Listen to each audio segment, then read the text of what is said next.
我的 iPad 不仅能够提升学习效率，还能让我赚钱。我跟你说，像这样的单子，一单600块，我后面还接了3、4单。Hello， 大家好，我是乔西。那最近呢有购买 iPad 的一个需求，正好我研究生身份呢是最后1年可以享有苹果的返校优惠送耳机的活动，就想着趁着这段时间就抓紧买了。但是在挑选的过程当中呢，又让我在 Air 5和 iPad Pro 11寸这2款当中反复横跳。我像一只上蹿下跳的茶一样，到处在搜索对比这2款之间的区别。但仔细一对比，它们俩之间好像没有什么特别大的区别。那我在官网看了一眼参数 ，Air 5和 iPad Pro 11寸在外观和性能上不能说是一模一样，只能说是10分相似了。这2款呢都是搭载了非常强的 M1 芯片，而且屏幕尺寸一个10.9英寸，一个11英寸，几乎一致。细微的区别呢，就只有外观上 Pro 的边框要比 Air 的要窄那么一些，所以看着呢 Pro 要更加精致一点。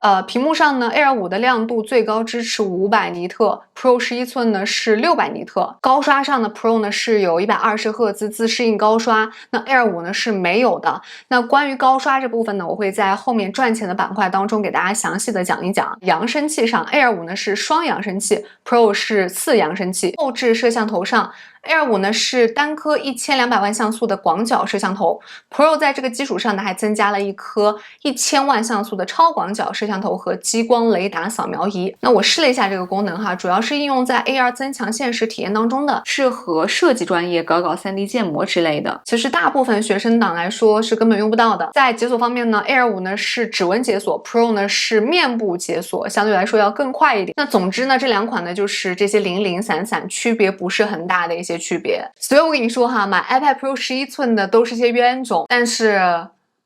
我好像就是那个冤种。那接下来呢，我这个冤种呢，就跟大家一边来开箱，一边来跟大家聊一聊，我为什么会舍弃了 Air 5，而选择了2021款 iPad Pro 11寸。那我会在学习、休闲娱乐和赚钱这3个板块，分别来给大家来对比一下 Air 5和 iPad Pro 11寸它们2者的区别。那最后呢，也会给广大的同学们提供这2款的购买建议。那话不多说，我们就开始开箱吧。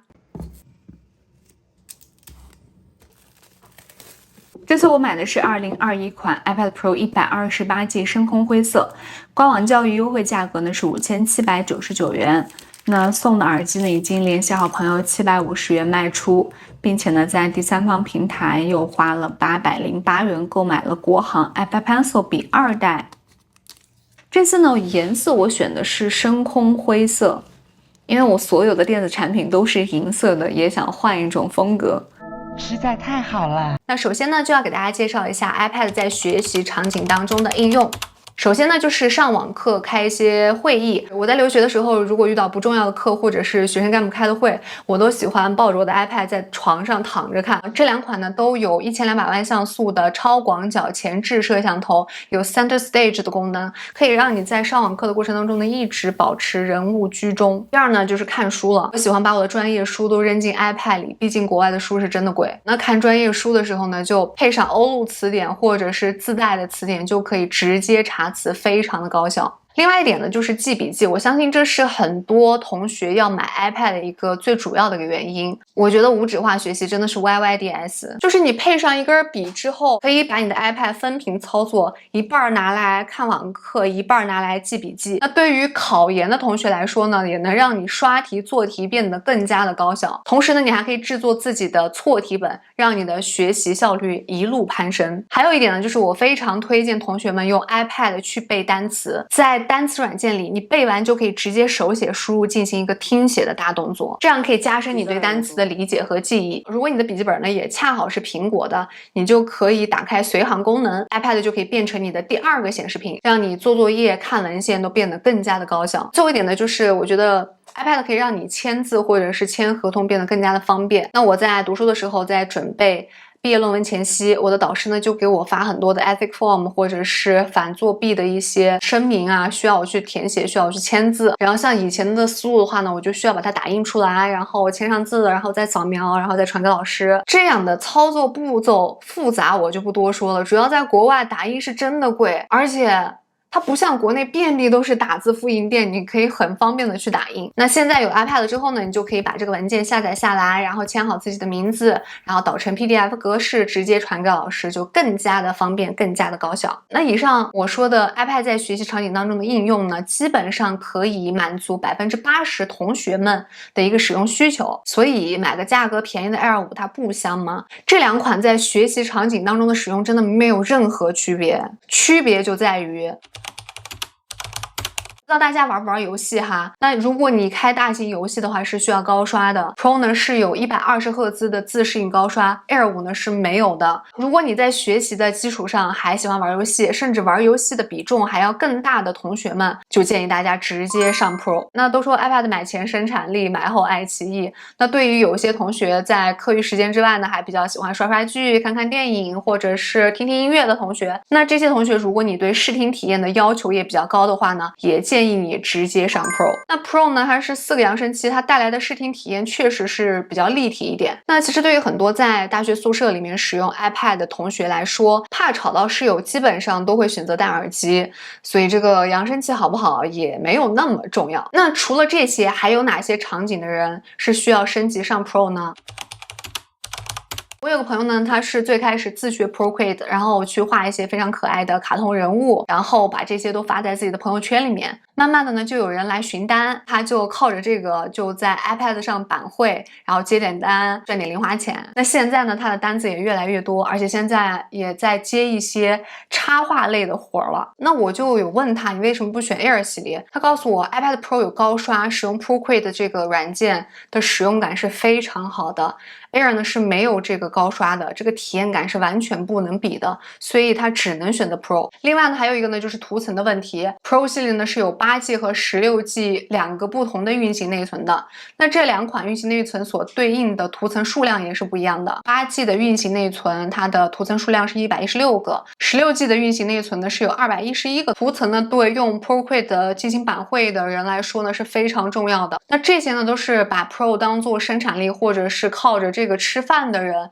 他才会去考虑的一些内容。那接下来要说的就是我亲身的一个赚钱经历，就是剪视频。那我留学的时候呢，我身边有一个就是学设计专业的一个弟弟，他们的专业呢要求他们交一个城市宣传片，这支宣传片呢是需要有人来去配音，然后再对整个视频简单剪辑一下的。那正好呢，他们也知道我之前传媒专业有这个配音的技能，然后做自媒体也有剪辑的功底，所以他们就来找到我，然后我就靠这个视频赚了600块钱。这支视频只有5分钟，我直接就导入 iPad 直接一剪就好了，我根本都用不到电脑。那后面呢，像这样的活我还陆陆续续的接了3、4单，基本上都是熟人转介绍。所以有的时候大大方方的展示你的技能，真的会给你带来你意想不到的一些收获。当然这是题外话了哈。如果你要剪视频的话，那 Air 5和11寸的 Pro 呢，它都是搭载了 M1 芯片，那在剪辑方面是没有任何的优劣之分的。那说完了这些使用场景之后呢，我对我新 iPad 的使用需求就是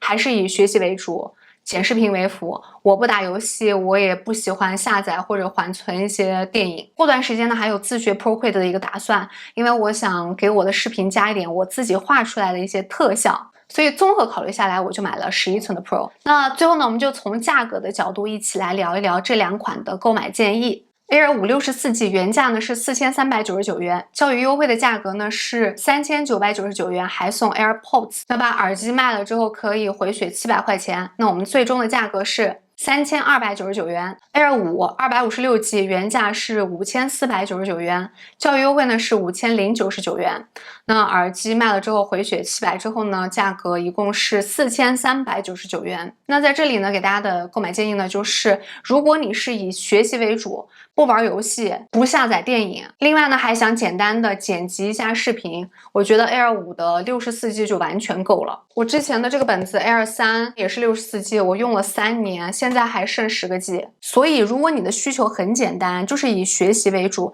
那64G 的 Air 5真的是够了，真的没有必要多花钱去升级。那哪些情况是适合升级到 Air 5的 256G 呢？第一种呢，就是你很爱下载电影、电视剧，还有 B 站的一些视频，同时呢也喜欢把很多的素材都导在 iPad 里面进行剪辑，而且剪辑完还不删的那种。第二种呢，就是你之前是有 iPad， 而且已经把之前的 iPad 用的已经不剩下几个 G， 然后你又想把你老 iPad 的数据全都传送到新 iPad 上，怕这个内存不够的同学。另外呢，还有一些专业要求呢，比如说医学生，他们的文件书籍堆得跟山一样，64G 是完全不够用的。那以上呢这3种同学呢，就建议大家可以买 Air 5的 256G。那接下来呢，我们来进行 iPad Pro 11英寸的价格对比。iPad Pro 128G 原价呢是6199元，教育优惠呢是5799元，耳机卖了之后呢，回血700元之后是5099元。那256G 呢是原价6999元，教育优惠呢是6599元，回血之后呢价格是5899元。在这里呢就推荐大多数喜欢玩游戏、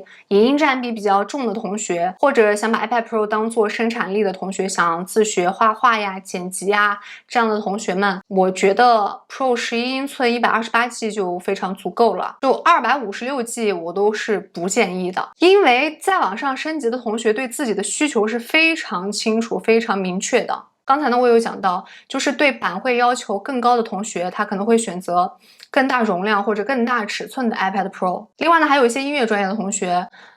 我认识的身边学音乐的基本上都买的12.9英寸的 Pro， 因为屏幕更大，他看琴谱呢就更加的清楚。另外呢，我还有一个乐队的朋友，他也是买的12.9英寸的 Pro， 他跟我说他要在 iPad 上伴奏，11寸的 Pro 太小了，不太好弹。所以以上这些专业的同学呢，都是对自己的使用场景和使用需求非常清晰、非常明确的人，在这里我就不过多赘述了。总的来说呢，我觉得大部分的学生群体呢都是普通专业的同学，我觉得还是要更看重性价比一点的，能有同样的性能更低的价格就直接买最便宜的就好，真的没有必要多花钱。这1-2年赚钱也非常不容易，能给咱爹咱妈省点钱就省点钱。好的，那么以上呢就是我这期视频的全部内容了。希望我的分享呢能够帮助大家捋清楚自己 iPad 的使用需求以及对应的机型选择。那作为一个学习区的 UP 主呢，未来也会给大家带来更多的学习干货、生产力提升、效率提升等各方面的内容的分享。